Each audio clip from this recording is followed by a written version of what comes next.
L'eau s'en est allée, mais le plus dur est encore à venir pour cet habitant de Cruzeiro do Sul, dans le sud du Brésil.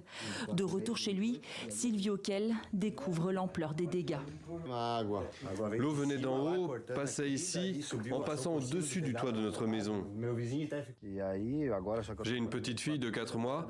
Elle était dans le ventre de ma femme lors des 2 autres inondations. Elle a 4 mois. Elle a subi 3 inondations. Nous allons donc partir avant que quelque chose de pire ne se produise. Les flots ont tout retourné sur leur passage. Nelson Xavier a mis 30 ans à bâtir son usine. Nous avons tout perdu d'un seul coup. Nous donnions du travail à certaines personnes. Aujourd'hui, il n'y en a plus. Ce n'est donc pas seulement nous qui sommes perdants, nous qui sommes les propriétaires, mais d'autres personnes aussi. Plus d'un demi-million de personnes évacuées, au moins 149 morts et presque autant de disparus. Un désastre climatique sans précédent dans l'état du Rio Grande do Sul, mais qui était pourtant prévisible selon les scientifiques.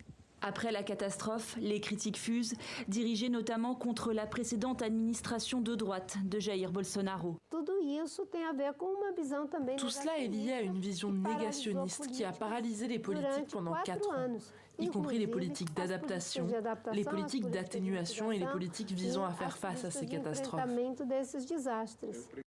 Le président Lula a reconnu que le Brésil n'était pas préparé. Pour la 3e fois mercredi, il s'est rendu dans les zones sinistrées. Le gouvernement brésilien a promis une aide de 9 milliards d'euros à la population.